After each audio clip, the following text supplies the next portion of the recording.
É uma alegria estarmos juntos nessa tarde, agradecendo mais uma vez ao convite ao Eurípides, Aliança Municipal Espírita da nossa querida Divinópolis. Alegria de encontrar com os amigos, com a Denise do Conselho Regional Espírita que está aqui também. Agradecendo mais uma vez ao Sérgio, representando essa casa que sempre acolhe essas atividades, esse trabalho tão importante que o Jesus de Nazaré faz. E a alegria de estarmos juntos aqui com o Eliasson, que estava comentando com o Brasil no caminho. Ele disse que a gente tem que aprender com você como que você consegue você está aqui hoje, está amanhã em outro lugar, está em outro lugar. E essa disposição sua, que Jesus possa te recompensar, te valorizar por esse trabalho de levar através da palavra, da mensagem, da visitar. Eu sempre lembro de uma fala que um espírito amigo, em um dos trabalhos, ele disse assim, que antes de Paulo escrever as cartas, ele esteve nos lugares. Então a nossa presença física, visitando, falando, ela é muito importante para que a gente construa mesmo essa relação de amizade, fraternidade. Então, que seu trabalho possa Deus te dá força para você continuar esse trabalho junto aos corações que te recebem, não só no nosso estado, mas no Brasil inteiro e fora do país. E a alegria também de estar com o Brasil, presidente da Aliança Municipal Espírita de Belo Horizonte. Belo Horizonte hoje que tem o maior número de casas espíritas no nosso estado, cerca de 200 instituições. Nosso estado que tem um movimento espírita muito pungente. E falar de movimento espírita é sempre alegre e feliz, porque nós vamos falar de nós mesmos, do que a gente faz. E quando a gente fala de aliança, CRE, União Espírita Mineira, a gente fica pensando nessas nomenclaturas, e hoje eu queria esquecê-la, porque nós queremos falar para o coração. A gente quer falar de um coração para o outro. O nosso movimento espírita, ele é organizado, não hierárquico. As organizações, elas são importantes no sentido mesmo de administração. Por exemplo, aqui nós vimos uma casa como essa, como uma estrutura, uma capacidade de acolhimento, de trabalho. Vemos grupos dessa dimensão como grupos pequenos, mas cada um deles regido por aqueles que executam as suas funções. Quando nós chegamos aqui para a atividade, as cadeiras estão no lugar, o ambiente limpo, preparado, cuidado, aqueles que vão tratar do microfone, da parte que vai ser colocada aqui. Então, existe um grupo que precisa ser organizado para que isso aconteça. Então, o nosso movimento espírita, ele precisa da organização para que ele possa realmente funcionar com um trabalho que se coloca na unidade e se coloca todos juntos no mesmo propósito.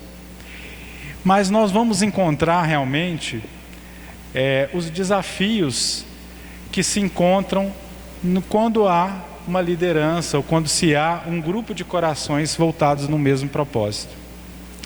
E quando a gente iniciou as atividades na União, a gente quis entender qual que é a grande dificuldade dos espíritas trabalharem juntos. E a gente entendeu que o primeiro ponto, a dificuldade nossa não é informação, conhecimento. Hoje, na literatura espírita, nós temos cerca de 8.000 livros que se dizem espíritas. E se nós pegarmos desses 8.000 livros, colocarmos o Evangelho de Jesus, a obra de Kardec, obras subsidiárias seguras como Chico, Divaldo, entre outros, e tantos outros trabalhos sérios que nós temos. E só se nós colocássemos, nós estamos vendo aqui o título do canal dos nossos amigos aqui, Espiritismo Aplicado, né? O Chico falava que o evangelho mais desconhecido é o vivenciado. Então nós precisamos conhecer esse espiritismo que é o mais talvez desconhecido de nós, que é o aplicado, é o vivido. Então, se a gente pega só o evangelho de Jesus e aplica na nossa vida, nosso problema não é falta de informação, porque nós temos inclusive hoje inúmeros recursos o tempo inteiro nas mídias sociais, né? Temos internet, temos hoje uma quantidade de instituições espíritas, e quem não tem instituição espírita tem locais, reuniões que trabalham através da internet para que as pessoas possam ali ser acolhidas. Então, nossa questão não é conhecimento. Muitos colocam a questão sendo a dificuldade financeira. Mas quando a gente se propõe a fazer algum trabalho junto, o recurso ele aparece.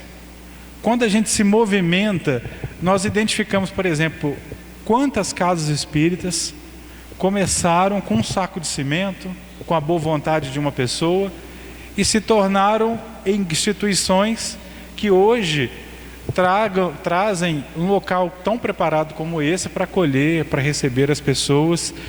E a gente percebe claramente que quando se propõe a se fazer um trabalho junto, as condições e os recursos para esse trabalho acontecem. As circunstâncias, por exemplo, o Ellison comentou do Chico, aí você pensa lá, nós vamos voltar em Pedro Leopoldo em 1910. Pedro Leopoldo hoje ainda é uma cidade pequena. 1910, no ano de nascimento dele, nós não tínhamos nenhuma das informações como nós temos hoje, de telefone, de comunicação, nem televisão era popularizada na época, nós tínhamos o rádio. Em 1927, ele inicia aos 17 anos o trabalho dele, e ali, sem nenhum recurso financeiro, sem, como ele mesmo dizia, sem uma educação superior, com 4ª série de colegial, e mesmo assim ele faz uma revolução pela proposta e pela forma como ele se age. Porque nós conhecemos, por exemplo, Chico, não pelo fato dele ser médium e muito menos espírita. O Chico é reconhecido na sociedade pela pessoa que ele é. E quando você faz uma pesquisa sobre o Chico no movimento espírita nacional e principalmente no mineiro, nós éramos reconhecidos muito pela comunicação. Os espíritas eram vistos na sociedade como aqueles que dialogavam com os mortos, aqueles que buscavam a comunicação espiritual.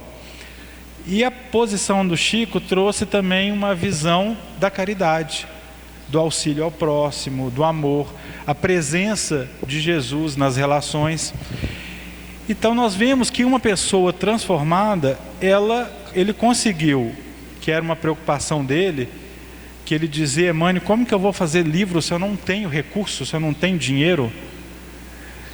E os recursos apareciam a ponto de nós termos mais de 400 obras psicografadas por ele. Então, como a gente vai caminhando e percebendo, a gente percebe que a dificuldade no movimento espírita se encontra, primeiramente, no nosso ego, na nossa intimidade,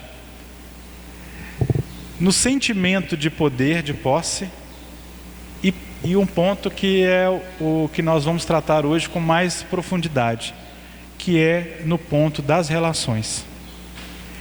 O grande desafio nosso está na convivência que nós temos entre nós.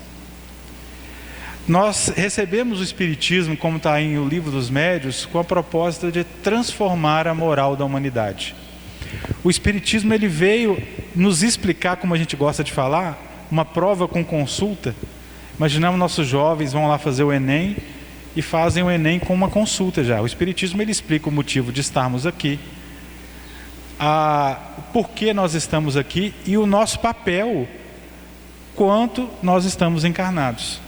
Então a gente recebe essas informações e a partir dessas informações a gente tem que colocar na prática.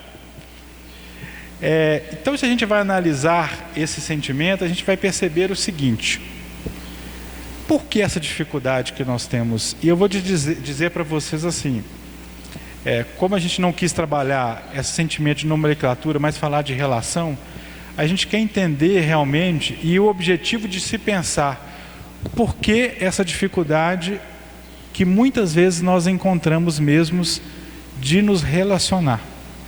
Eu gosto de contar um caso que aconteceu em Belo Horizonte,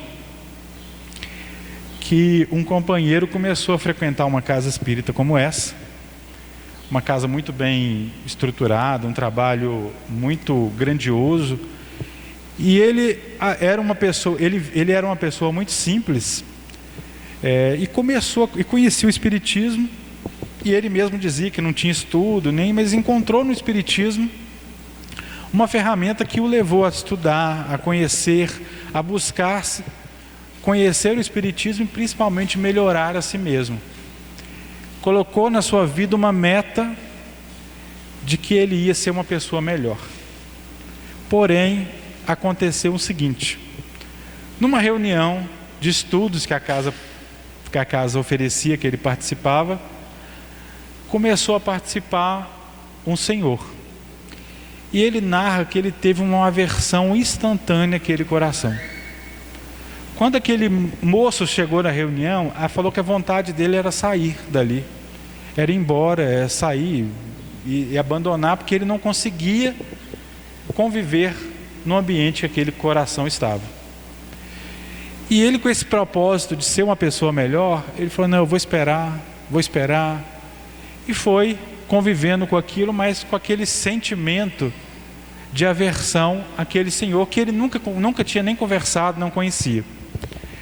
Passado-se um tempo desse episódio, ele resolveu o que nós chamamos aqui, né, de bater uma laje, que ele ia fazer tinha uma casa dele, ele fala um barracão, e ele ia fazer uma laje em cima, montar mais um espaço ali, fazer um quarto em cima.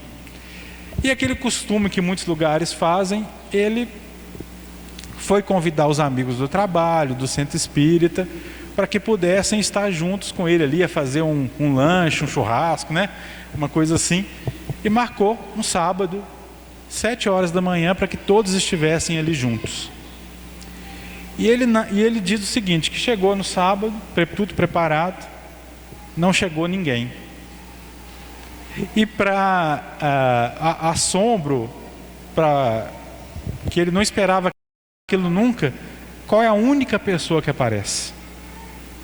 Aquele senhor que ele tinha dificuldade, que havia ouvido de outra pessoa no centro espírita que ele estava precisando de ajuda e se disponibilizou aí. Então ele narrou que ele ficou constrangido a conviver com ele. Passaram aquele dia ali trabalhando, conversando, convivendo, e ele narra que ao fim do dia ele já não tinha aquele sentimento mais. E que até hoje eles eram amigos.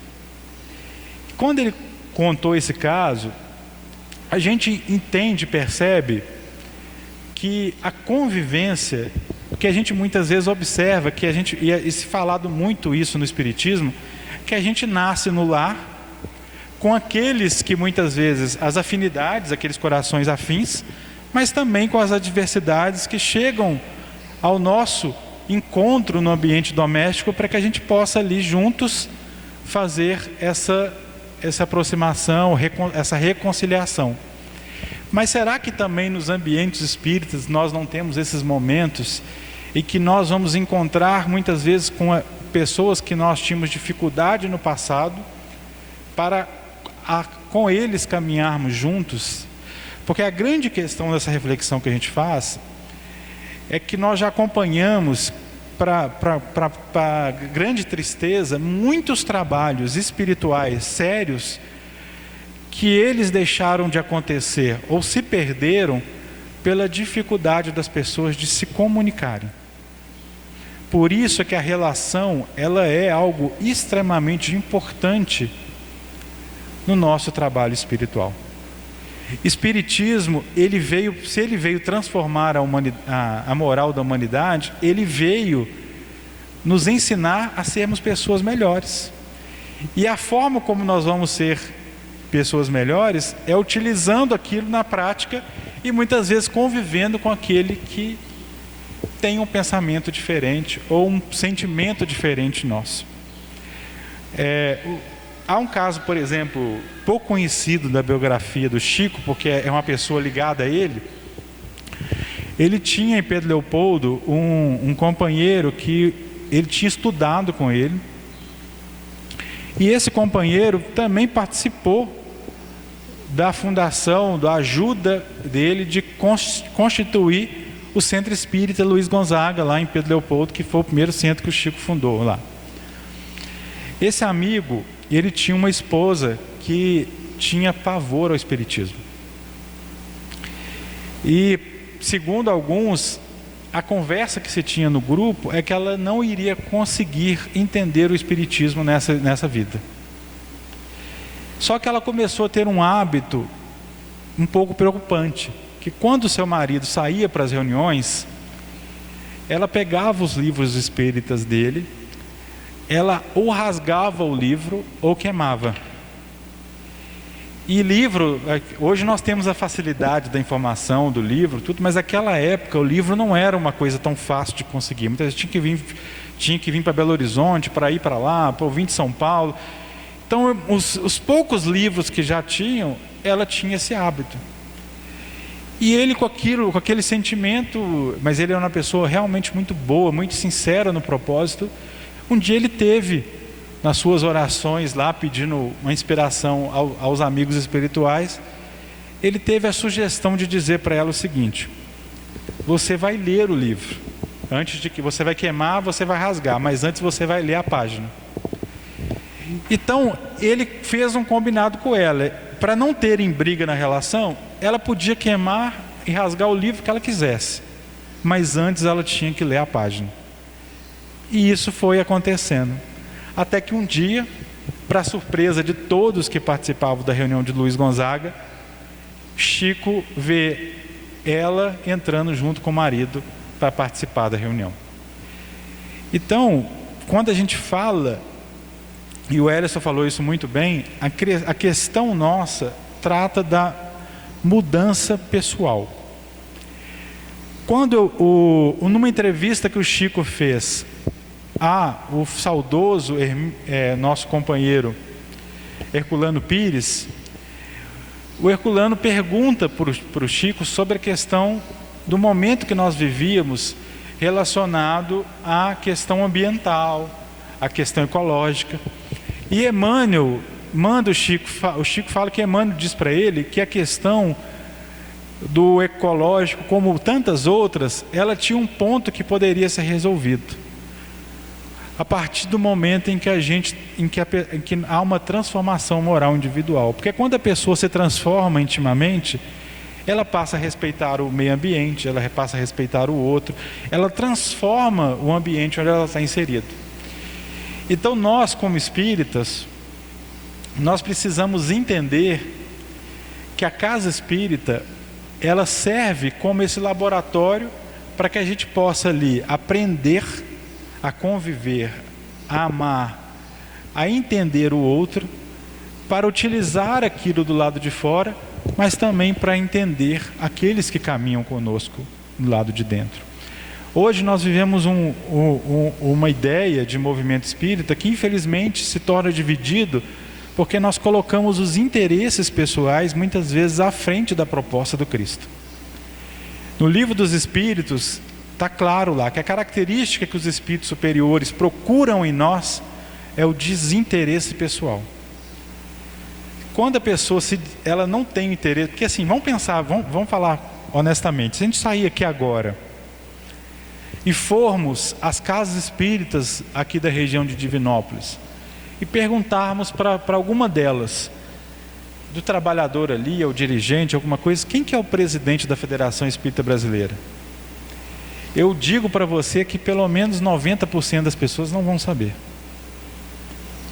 Se chegar em qualquer outro lugar no país e perguntar nas casas espíritas quem é o presidente da Federação Espírita Brasileira,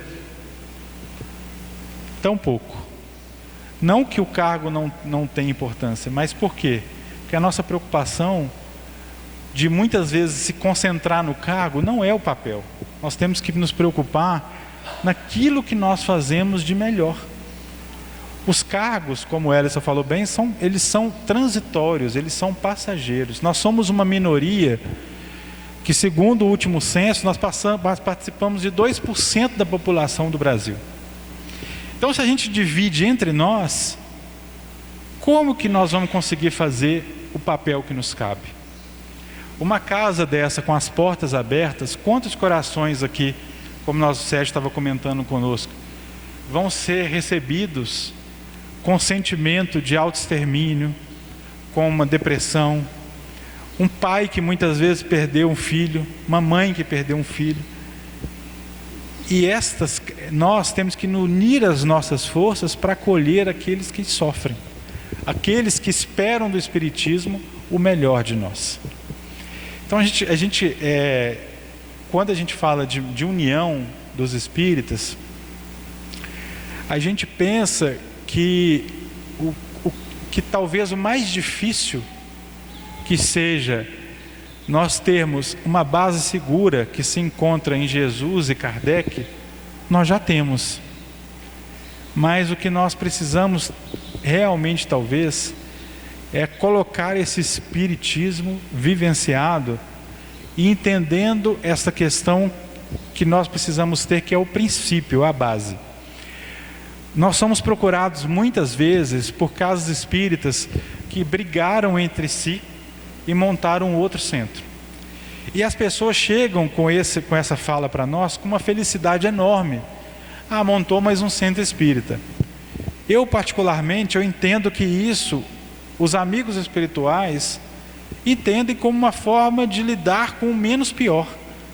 Porque o ideal é que uma casa espírita se formasse e fosse formando outras pela relação de amor, de fraternidade, de levar o doutrina espírita e não pela desavença. Porque se nós estamos dentro do espiritismo e entre nós estamos criando desavenças, nós não entendemos o princípio do espiritismo. Precisamos sim falar abertamente uns com os outros, mas muitas vezes saber realmente falar, saber posicionar. Para finalizar a nossa fala, um companheiro procurou o Chico em Uberaba para lidar com um conflito familiar. Ele estava vivendo uma grande dificuldade familiar e ele estava enviando uma carta para o irmão em que ele procurava, através dessa carta, dar um basta na situação. Então ele escreveu aquela carta e teve a intuição que ele ia estar numa reunião com o Chico, de levar a carta para que o Chico pudesse ver a carta.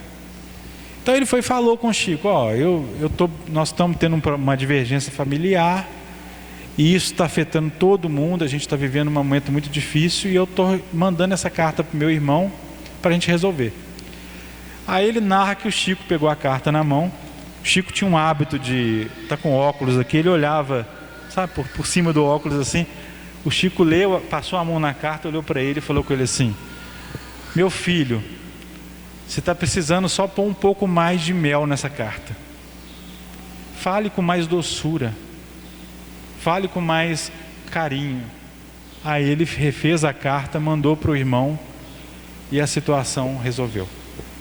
Então a gente, como espíritas, como cristãos, a gente realmente tem que ter no princípio o que Paulo colocou lá de granjear e amigos. Nós temos que ser irmãos uns dos outros, nós temos que ser amigos uns dos outros.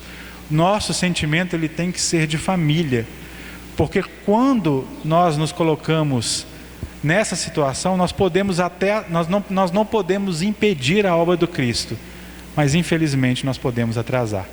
Então que a gente possa ter, nesses momentos de reflexão no transcorrer dessa tarde, esse sentimento de que a gente precisa realmente lembrar do propósito de que os discípulos seriam reconhecidos por muitos se amarem. Obrigado a todos.